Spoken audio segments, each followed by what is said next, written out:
मुलाकात हो जाती है। गुरु धनवंतर कहने लगे, क्या बोले कहाँ जा रहे हैं आप? तक्षक नाग कहने लगा, मैं परीक्षित को ढसने के लिए जा रहा हूं। गुरु धनवंतर कहने लगे, बोले कि तुम ढसने के लिए जा रहे हो और हम परीक्षित को जिंदा करने के लिए जा रहे हैं। चलो ऐसा करो, दो दो हाथ हमारे और तुम्हारे यहीं पर हो जाए। तक्षक नाग ने क्या किया? तक्षक नाग ने हरे भरे पेड़ पर और जब नजर डाली है तो वो पेड़ जल गया। और गुरु धनवंतर ने जब उस पेड़ की तरफ देखा है तो वो पेड़ हरा भरा हो गया। तो गुरु धनवंतर ने जब वो देखा तो पेड़ हरा भरा हो गया। तो आज तक्षक नाग सोचने लगा कि अगर ये गुरु धनवंतर परीक्षित के यहाँ पहुंच गए तो परीक्षित जिंदा हो जाएंगे और सरंगी ऋषि का श्राप झूठा हो जाएगा। क्या करे? तक्षक नाग वहां से चला और आगे रास्ते में जाकर तक्षक नाग क्या हुआ? एक छड़ी बन गया, सोटा बनकर और रास्ते पर लेट गया। गुरु धनवंतर उसी रास्ते से जा रहे थे। गुरु धनवंतर ने सोटा समझ के और उसको उठाया और कंधे पर डाल लिया। मेरे प्यारे भक्तों, जब गुरु धनवंतर ने सोटा समझ के कंधे पर डाला है तो उस तक्षक नाग ने धोखा दे दिया और गुरु धनवंतर को पीठ में डस लिया। जब गुरु धनवंतर को पीठ में डसा है, मेरे प्यारे भक्तों, बताया है जहां जहां तक गुरु धनवंतर की नजर जाती थी वहां तक जहर नहीं रहता था। लेकिन गुरु धनवंतर की नजर पीठ पर नहीं पहुंच रही। अब क्या करें? 1400 चेलाओं से कहने लगे, बोले तुम ऐसा करो। चेला कहने लगे, जी गुरु जी क्या करें? गुरु धनवंतर कहने लगे, बोले ऐसा करो, तुम हमको जमीन में गाड़ दो, तुम हमें जमीन में गाड़ दो और तुम ढाक बजाओ। गुरुजी को जमीन में गाड़ दिया और 1400 चेला ढाक बजाने लगे। तो क्या बोले? आर मीठी बोली कोयल बोले, अरे मीठी बोली कोयल सुन कौआ रे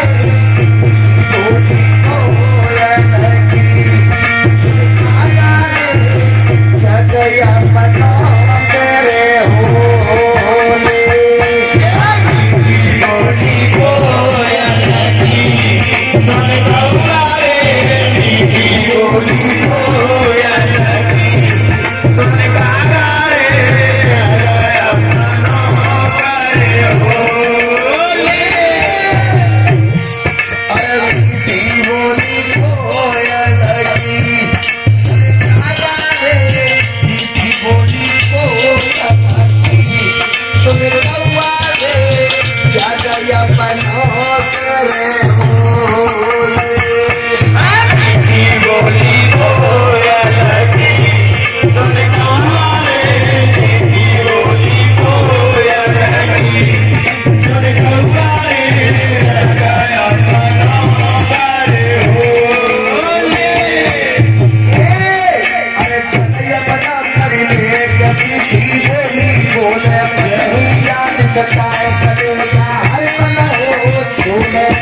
को जमीन में गाड़ दिया।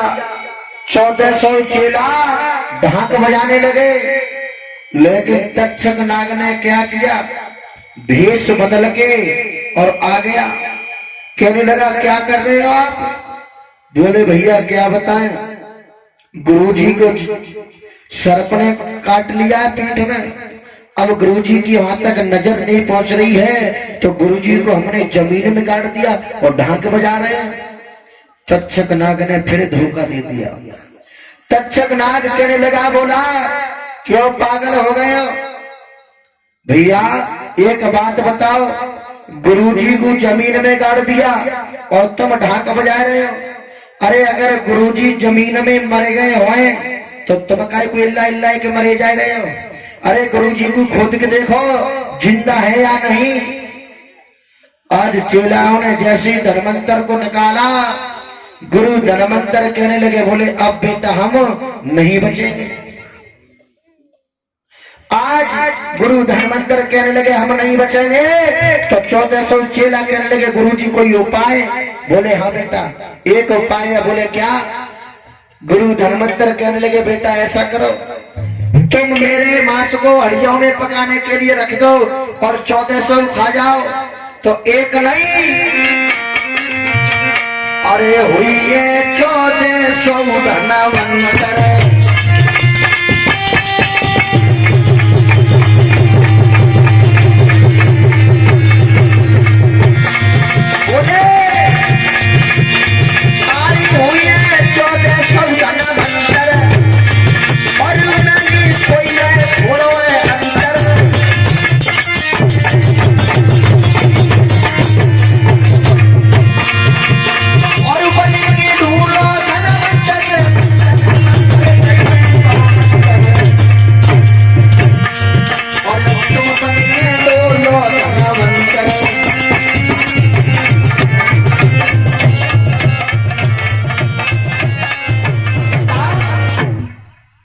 आज गुरु धनवंतर कहने लगे, बोले तुम एक नहीं 1400 धनवंतर हो जाओगे, मेरे मांस को हड्डियों में पका के खा लो।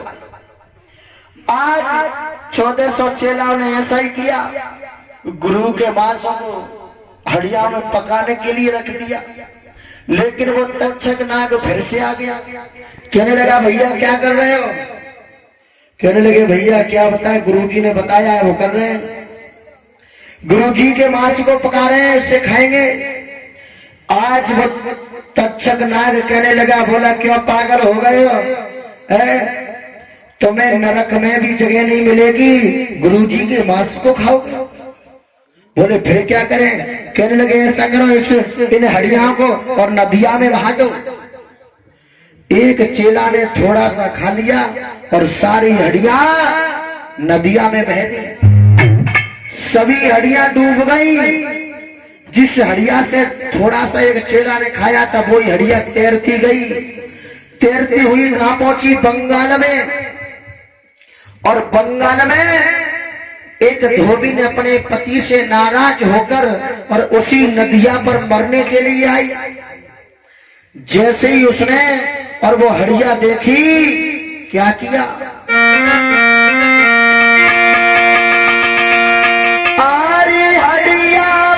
गई हाथ खुशी घात क्या किया? और या सिकुलयो पहचान रे धोबी ने तुरंत ही खायो।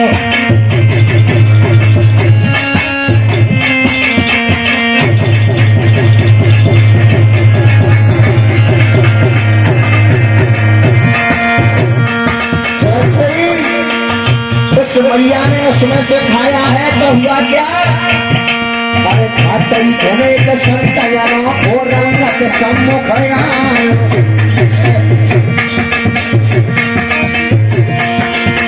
खाते ही कहने का संतयारो और रंगत सम्मुख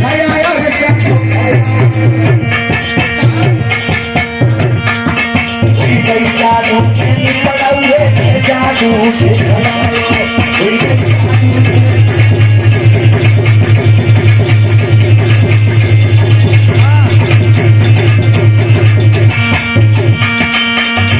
जैसे ही उस धोबी ने उसमें से थोड़े सा मांस को खाया तो धोबी बंगाल में जादू में भरपूर हो जाती है। बताया है कि अपने उत्तर प्रदेश का जादू इसीलिए बंगाल में चला गया। वो स्त्री जादू में भरपूर हो जाती है तो उस स्त्री ने और बंगाल में हर स्त्री को जादू सिखाया। और जादू सीखने वाली महिलाएं कैसी हैं भैया मुकेश?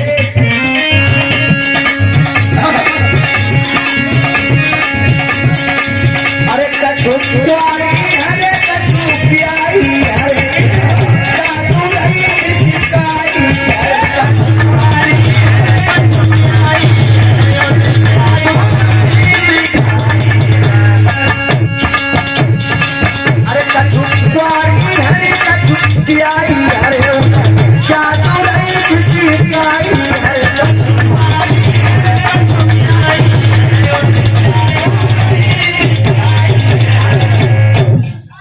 उस स्त्री ने बंगाल में हर स्त्री को जादू सिखाया जो कि अपने उत्तर प्रदेश का जादू बंगाल में चला गया। इधर मेरे प्यारे भक्तों तक्षक नाग आगे बढ़ा और कहा पहुंचा? परीक्षित के द्वार पर। सुबह सुबह का वक्त था, परीक्षित के द्वार पर पहुंच गया। वो तक्षक नाग एक सुंदर फूल बनकर और परीक्षित के आंगन में लेट गया। परीक्षित महाराज जब जगे हैं, जगने के बाद में जब आंगन में निकले, जैसे ही वो फूल डला हुआ देखा, परीक्षित महाराज ने उठाया और क्या किया?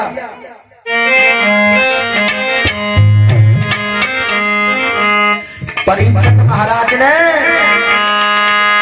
और उस फूल को उठाकर जैसे ही नासिका से ले जाकर उस फूल को सूंघना चाहा तो क्या किया तक्षक नाग ने?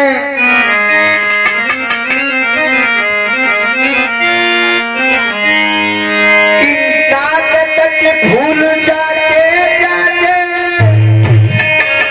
आप पहुंचा कालो महीपति का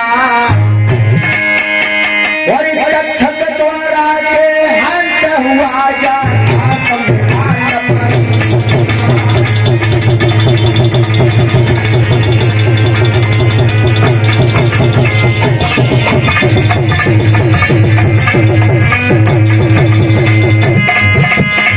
आज मेरे प्यारे बच्चों परीक्षित ने जैसे ही उस फूल को और सूंघा तो तक्षक नाग ने नाक में डस लिया। परीक्षित महाराज खड़े हो जाओ और इस फूल को सूंघ के पीछे फेंक दो और निकल जाओ पतरी गली से। पीछे फेंक के चले जाओ। लौट के मत आना, ठीक है? आ जाइए फिर हम बैठे रह जाओ। क्या हुआ? नाक तकी फूल जाते जाते आप पहुंचा कालो महीपति और तक्षक द्वारा के हंत हुआ जा।